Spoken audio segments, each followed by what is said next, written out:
Fridge లో నుంచి బయటకు వచ్చి అలా వాక్కి వెళ్లారు. అలా వెళ్తూ ఉండగా ఎండ ఎక్కువగా ఉన్నందువల్ల ఐస్ క్యూబ్ కరిగిపోయింది పాపం.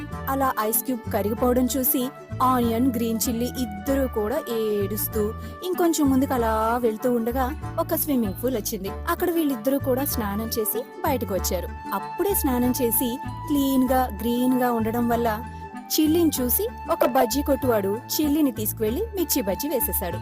అప్పుడు ఆనియన్ పాపం ఏడుస్తూ కూర్చుంది. అయ్యో, ఐస్ క్యూబ్ కరిగిపోయినప్పుడు బాధపడటానికి చిల్లీ నేను ఉన్నాం, కానీ చిల్లీ పోయినప్పుడు బాధపడటానికి ఏడవడానికి నేనున్నాను, మరి నేను పోయినప్పుడు ఎవరేరుస్తారు అని ఆనియన్ బాధపడుతూ ఉండగా గాడ్ ప్రత్యక్షమై ఆనియన్ ఆనియన్ ఏడవకు అని చెప్పి ఆ ఆనియన్ కి ఒక వరం ఇచ్చాడు. ఏమని అంటే, నిన్ను ఎవరైతే కట్ చేస్తారో వాళ్లే ఏడుస్తారు అని వరం ఇచ్చాడు. అందుకే మనం ఆనియన్ ని కట్ చేసినప్పుడు మనకి కళ్ళల్లో నీళ్లు వస్తాయి. When we cut onion we all cry. విన్నారు కదా చిల్డ్రన్? ఇలాంటి కథలు నా దగ్గర